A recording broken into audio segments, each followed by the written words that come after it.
Bonjour et bienvenue sur la chaîne de la FFBG pour une nouvelle vidéo où on va parler cube en match et plus particulièrement on va s'intéresser au score -2, -4, la fenêtre de la mort.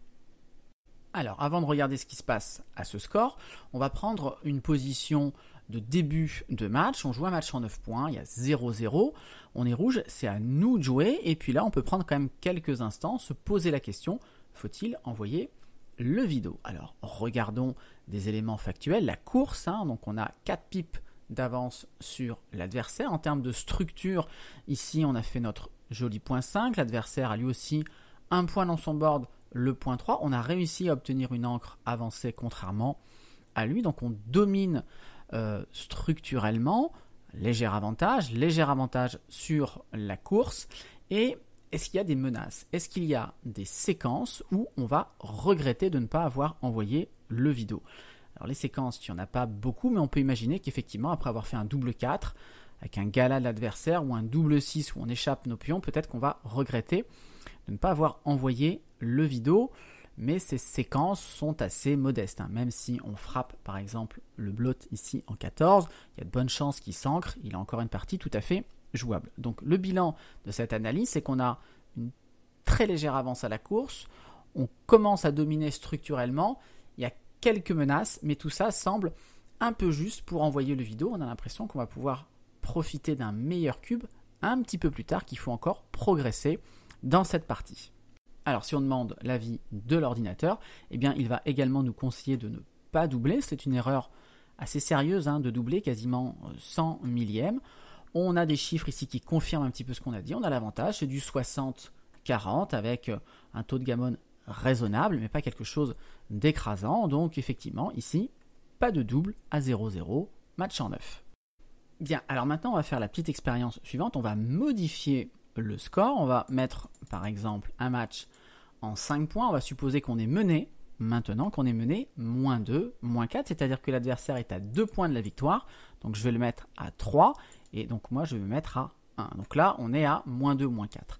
Et maintenant qu'est-ce qui va se passer si on demande l'avis à l'ordinateur? Que faut-il faire dans cette situation avec le vidéo? Donc on est parti, analyse de l'ordinateur et donc le résultat maintenant, c'est qu'il faut doubler et que l'adversaire doit même passer. Alors notez que si c'est un double et passe maintenant, probablement dans cette partie, on a déjà raté des vidéos. Donc il va falloir à ce score réajuster nos critères d'évaluation. Et donc comment expliquer une telle différence? Eh bien pour 3 facteurs principalement. Premier facteur, du fait que l'adversaire soit à 2 points de la victoire, une fois qu'on va envoyer le vidéo sera mort. Donc il ne pourra plus utiliser ce vidéo et donc notamment on va regretter moins souvent d'avoir envoyé ce vidéo puisque encore une fois l'adversaire ne pourra plus le réutiliser dans la suite de la partie. Alors pour illustrer cette idée, je vous montre un petit exemple amusant. On est en partie libre, c'est le dernier coup de la partie, on a le vidéo à 2 chez nous, on a un pion sur le 5, un pion sur le 2, ça c'est une position classique qu'il faut connaître, c'est la position limite où on devient favori. On a 19G sur 36 qui gagne. Dès que vous avez une position mieux que ça, eh bien vous êtes favori. Dès que c'est moins bien ou égal, eh bien vous n'êtes plus favori. Et donc ici, eh bien il faut envoyer le vidéo. On est juste favori, c'est le dernier coup de la partie, on n'aura pas d'autre occasion de l'envoyer, donc c'est maintenant ou jamais. Et donc c'est un vidéo assez significatif, évidemment, l'adversaire va prendre. Et donc maintenant, regardez si je dégrade la position de l'adversaire. Donc là, on a envie de se dire, on est encore mieux. Donc, on va envoyer. Et le problème maintenant, c'est que si vous envoyez, c'est une très grosse erreur. Pourtant, vous avez un pourcentage de chance de gagner s'il n'y avait pas le vidéo dans la partie en jeu supérieur. Alors, qu'est-ce qui se passe? Eh bien là, l'idée, c'est qu'une fois que vous avez envoyé le vidéo n'est pas mort. Et donc, à son tour, si vous ne gagnez pas, eh bien, Noir pourra réutiliser le vidéo et notamment comme il est tellement bien placé là, vous ne pourrez pas accepter le vidéo et donc il va pouvoir utiliser ce vidéo pour gagner des parties qu'il n'aurait jamais gagnées en temps normal puisqu'ici il a 7G qui rate et grâce au vidéo, grâce au fait que le vidéo ne soit pas mort, qu'il puisse encore utiliser le vidéo, eh bien ces 7 parties sur 36 où il va perdre, eh bien elles ne vont jamais avoir lieu. Alors notez enfin que si le vidéo est au centre, et bien là maintenant, de toute façon, votre adversaire, il a accès au vidéo. Donc là, vous êtes favori, c'est le moment ou jamais d'envoyer le vidéo. Donc cette fois-ci, il faut envoyer le vidéo, hein. Et tant pis, quand vous allez perdre, il va encaisser ses victoires avec le vidéo. Mais là, de toute façon, le vidéo, il y a accès. Donc vous ne pourrez pas l'empêcher de doubler. Donc, premier facteur, eh bien, le vidéo est mort. Vous ne laissez pas à l'adversaire la possibilité ensuite de l'utiliser. Deuxième facteur important, on se trouve ici à -4. C'est-à-dire qu'une fois que le vidéo est envoyé, eh bien, une victoire gammon vous donne le match. 1 plus 4, ça donne exactement 5. Alors, pour bien comprendre le phénomène, je vous ai réaffiché la table d'équité des matchs. En 5 points, au début de la partie, -4, -2, on a 33% de chance de gagner le match, à supposer que les adversaires soient de force égale. Une fois qu'on a envoyé le vidéo, si on gagne simple, on revient à -2, -2. Donc on aura 50% de chance de gagner le match. Mais si on arrive à gagner gammon, on va passer de 50% à 100%. Donc ça nous fait faire un bond de 50%. En revanche, si on perd, une fois qu'on a doublé, on va passer de 50% à 0%. Donc ça nous fait perdre une défaite, nous fait perdre 50% d'équité par rapport à une victoire simple. Et un gammon nous fait gagner 50% d'équité par rapport à une victoire simple. Et donc, on comprend que dans la suite de la partie, si un jeu nous permet de gagner 10% de gammon, si on prend un risque et que ça nous fait perdre également 10% de partie, eh bien c'est pas grave, ça s'équilibre parce que les gammons nous font tellement progresser qu'ils vont justifier qu'on prenne des risques. La valeur des gammons à ce score est extrêmement importante. Donc deuxième facteur, les gammons comptent à plein. Et puis le dernier facteur qui est d'une moindre importance, c'est que nos défaites gammon n'ont plus aucune incidence. L'adversaire, il lui manque 2 points, le vidéo est parti, donc s'il gagne la partie, qu'il gagne simple, double, triple, le match est perdu quoi qu'il arrive. Et donc on va également pouvoir prendre des risques pour justement essayer nous de gagner la partie, gammon, qui ne seront pas sanctionnés puisque nos défaites gammon ne comptent pas. Alors plus précisément, pour que le leader puisse accepter le vidéo à -2, -4, il va avoir besoin de 20% de chance de gagner la partie, plus une partie variable selon qu'il existe des risques de gammon. Il va falloir rajouter en fait le pourcentage de gammon adverse. Et vous voyez que sur l'exemple précédent, si on se met à la place de Noir, il a 38,23% de chance de gagner cette partie, et Rouge, il a 18,72% de chance de gagner gammon. Donc 20 plus 18,72, ça dépasse un peu les 38,23, ce qui explique pourquoi ici, à la place de Noir, il faut passer. Allez, je vous propose, après une première partie de vidéo un peu théorique, de regarder concrètement des situations à -4, -2. À chaque fois, on se met dans la peau de Rouge, on est mené, et on se pose la question, faut-il envoyer le vidéo? Et on se posera également la question, quelle est la réponse correcte de l'adversaire? Donc je vous propose une petite série de 6 positions pour chacune d'elles. Comme d'habitude, prenez le temps de faire pause, de bien réfléchir. Voici la première position. On a roulé 3 et As, on a fait notre point 5, l'adversaire a répondu 2 et As, il a splitté, et c'est à nous de parler. Que fait-on? Alors certains vont peut-être être surpris, mais il faut déjà envoyer le vidéo. On a un adversaire qui n'est pas ancré, on a des G où on peut vraiment augmenter notre pourcentage de gammon. Après certaines séquences comme une frappe avec 6-4 ou un gros double, double 5, double 6, double 4, on va vraiment regretter de ne pas avoir envoyé. Donc ici, il faut déjà envoyer. Tant pis, encore une fois, le cube est mort. La partie ira jusqu'au bout maintenant. Si on perd le match.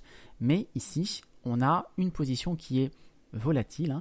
On ne peut pas permettre à l'adversaire de s'échapper de cette partie. Si on tire un joli dé, il faut en profiter au maximum. Donc ici, c'est double et prend.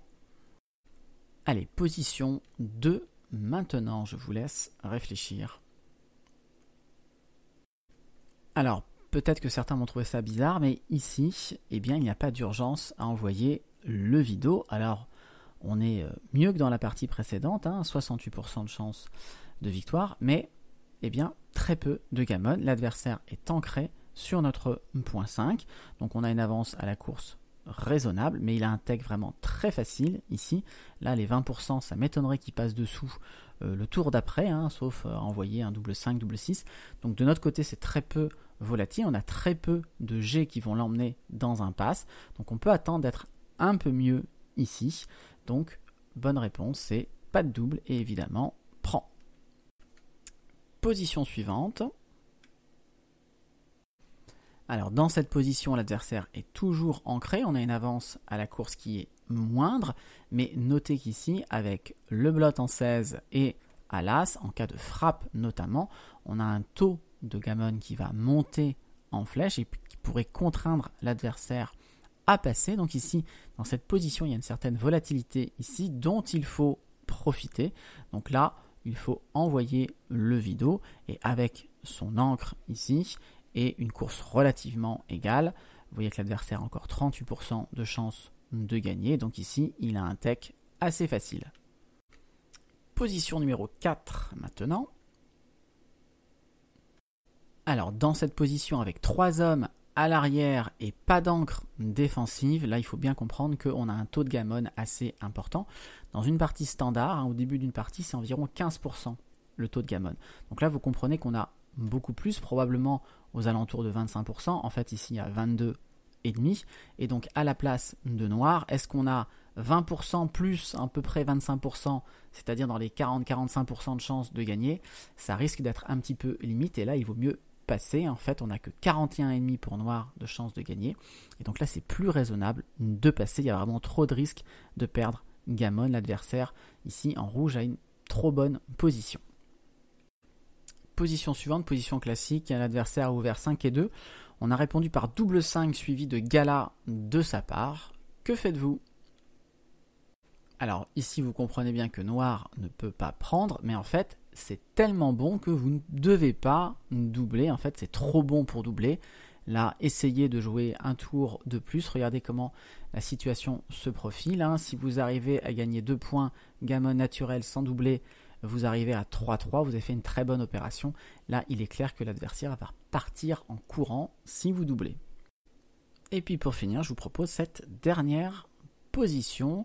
Vous venez probablement de prendre un sale coup sur la tête. Vous avez 2 hommes à la barre. Que faites-vous? Eh bien ici, il faut quand même doubler. Notez que si vous ratez la frappe, vous avez de bonnes chances de perdre gammon et de perdre le match. De toute façon, en envoyant le Vido, vous tuez les gammon adverses. Et là, il est clair que si vous faites un 5, eh bien, l'adversaire, sur un board de 4 portes, il ne va vraiment pas être content. Il a encore 2 autres blots qui traînent. Donc, effectivement, ici, il y a la volatilité. Vous pouvez très bien gagner gammon cette partie. Vous avez 17% de gammon. Vous voyez que vous n'êtes pas du tout favori. Mais ici, il ne faut pas rater le coche. Et encore une fois, si vous perdez cette partie, de toute façon, vous allez probablement la perdre gammon. Donc profitez de ce moment-là pour maximiser vos frappes. Quand vous frappez, eh bien, offrez-vous le scénario favorable où vous aussi vous pouvez gagner gammon. Voilà, c'est tout pour cette vidéo. J'espère qu'elle vous aura permis de mieux sentir la dynamique du Vido à ce score. On voit vraiment beaucoup de joueurs débutants, intermédiaires et parfois même plus avancés qui oublient de doubler à -2, -4 ou qui, à contrario, vont accepter des Vidos qui sont imprenables, qui sont des très gros passes. Donc j'espère que cette petite partie théorie et ces exemples vous ont permis de développer votre sens du Vido à ce score qu'on retrouve dans beaucoup de finales de match. Donc voilà, j'espère que cette vidéo vous sera utile. Comme d'habitude, je vous souhaite à toutes et à tous de bonnes parties et je vous dis à très bientôt pour une autre vidéo.